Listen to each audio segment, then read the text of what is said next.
오늘 여러분들하고 운비드 공매스쿨 공매를 부탁해 4학년 부동산 편 같이 한번 공부해 보도록 하겠습니다. 자, 먼저 제 소개를 드리면 전 지금 현재 아주대학교 부동산 경매 최고위 과정 디도 교수를 맡고 있고요. 강남구청 부동산 경매 교육과정 지도교수, 그 외 다수 관공서나 대학교에 강의를 나가고 있습니다. 오늘 3시간 동안 여러분들하고 같이 한번 재밌게 공부해 보도록 하겠습니다. 잘 부탁드립니다.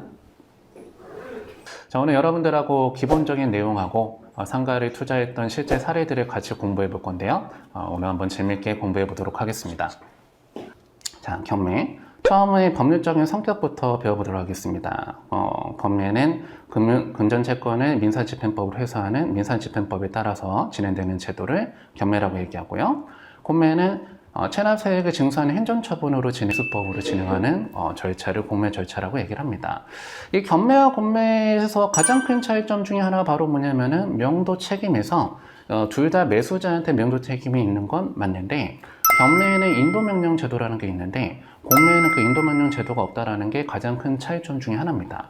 이런 거는 어떤 사람하고 명도 협상이 안 됐을 때 이 법원에다가 인도명령 신청이라고 할 수가 있거든요. 경매로 낙찰받은 부동산은. 그렇게 인도명령 신청을 하게 되면은 2주 안에 결정문이 나옵니다. 그 결정문이 점유하고 있는 사람한테 송달만 완료되게 되면은 바로 강제 집행을 할 수가 있는 제도를 인도명령 제도라고 얘기를 해요. 그런데 공매에는 그런 인도명령 제도가 없기 때문에 만약에 점유자하고 협상이 안 되게 된다라고 하면은 명도 소송이라고 하는 절차를 거치셔야지만 강제 집행을 할 수가 있다. 그렇기 때문에 이제 명도하는 기간이 다소 길어질 수는 있지만, 그래서 한 가지 생긴 선입견이 공매는 명도가 어렵다, 이런 선입견이 잘못 생겼거든요. 실질적으로 공매로 낙찰받았다라고 해서 명도가 어렵고 이런 건 없습니다. 실제로 공매 물건 명도가 없는 사건들도 굉장히 많고 명도가 수월하게 끝날 수가 있는 그런 사건들이 많기 때문에 명도가 어렵다, 이런 선입견을 가지실 필요는 없으실 것 같아요. 근데 이런 내용 때문에 한 가지 장점은 바로 뭐냐면은 공매로 낙찰받으면은 확실히 가격적인 메리트가 크다라는 거예요. 우리가 일반적으로 경매를 투자하는 이유는 매매보다 싸니까 경매를 투자하는 거잖아요. 근데 공매로 낙찰받잖아요. 그러면 그 경매보다 더 저렴하게 받을 수가 있는 게 공매이기 때문에 여러분도 혹시라도 부동산 투자에 관심 있는 분들은 이 공매 공부를 좀 많이 한번 해보시면 좋겠다. 자, 그 다음에 마지막 차이점은 바로 뭐냐면은 입찰 방식이 있습니다.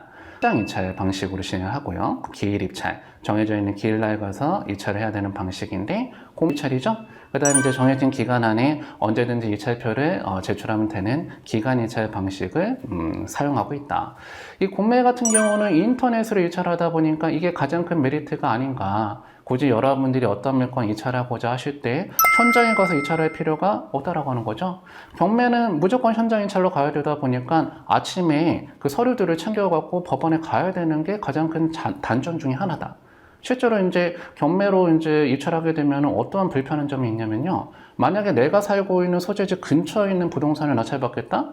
가까운 법원에 가면 되기 때문에 그건 별로 문제가 없어요. 근데 만약 여러분들이 제주도에 있는 물건, 나랑 거리가 좀 먼 물건을 낙찰받고 싶다. 아침에 어디로 날아가야 되죠? 제주도로 날아가야 되죠. 시간에 맞춰갖고 입찰을 해야지만 입찰 참가가 가능하다라는 거. 그런데 이제 경매로 이제 기일 입찰을 하게 되면 한 가지 단점이 생기는 게 바로 뭐냐면은 그렇게 좀 먼 거리를 가서 입찰하잖아요. 먼 거리를 가서 입찰하게 되면 한 가지 생기는 부작용이 바로 뭐냐면은, 야, 그래 내가 이 제주도까지 와서 입찰하는데 떨어지면 안 되잖아요. 먼 거리 가서 입찰하는데. 그러다 보니까 그렇게 장거리 입찰에 들어갈 때는 좀 가격을 좀 높여서 쓰게 되는 그런 경향이 있어요. 또 한 가지가 바로 뭐냐면은 부동산 경기가 호황기 때는 법원에 가면 사람이 진짜 많습니다.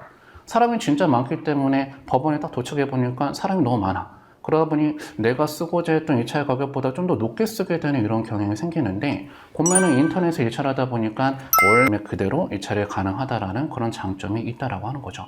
여러분들이 이 공매 이번에 좀 생소하신 절차 있을 수도 있지만 공매 공부 많이 한번 해보셔서 입찰 한번 참가해 보시면 좋을 것 같다. 아까 전에 제가 말씀드렸을 때 공매는 확실히 가격적인 메리트가 있고 경매보다 저렴하게 낙찰받을 수가 있다라고 말씀드렸는데, 실제로 사례를 한번 봐보면서 얼마 정도 싸게 살 수가 있는지 그 내용 한번 살펴보도록 하겠습니다.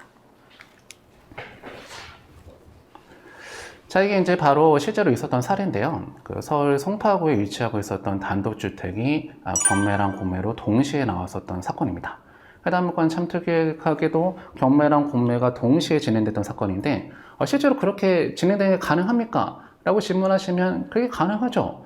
왜냐면 이제 경매는 채권자가 돈을 못 받았을 때 진행하는 그 절차를 갖다 경매라고 얘기하고, 공매는 이제 세금이 체납됐을 때 진행되는 절차가 공매다 보니 같은 시기에 진행될 수도 있다라고 하는 거죠. 같은 시기에 진행돼서 해당 물건은 낙찰받은 사람이 2명이 생겼던 사건입니다. 경매로 낙찰받은 사람, 공매로 낙찰받은 사람이 2명이 생겼던 사건이에요. 같은 시기에 진행하다 보니. 자, 여기서 여러분들한테 한 가지 질문. 이런 식으로 어떠한 한 부동산이 경매로 낙찰받은 사람, 공매로 낙찰받은 사람 이렇게 2명한테 낙찰자가 생기게 됐을 때는 어떤 사람한테 우선권을 줄까요? 여러분이 생각하셨을 때는 경매로 낙찰받은 사람, 공매로 낙찰받는 사람, 누가 이 부동산을 가져가게 되는 걸까요? 똑같이 낙찰받으면은? 맞습니다. 잔금을 먼저 납부한 사람이 해당 부동산 소유권을 가져가게 된다. 해당 물건은 그래서 이제 경매랑 공매랑 동시에 낙찰됐는데, 공매로 낙찰받은 사람이 잔금을 더 먼저 내는 바람에 해당 부동산을 취득할 수가 있었던 그런 사례입니다. 그런데 그 가격을 보니까 경매로 낙찰된 금액은 얼마에 낙찰됐냐면은 14만 5천만 원 정도에 낙찰됐고, 똑같은 물건인데 공매로 낙찰됐을 때 낙찰 금액이 얼마에 낙찰됐냐면은 11억 6천만 원에 낙찰됐다라는 거죠.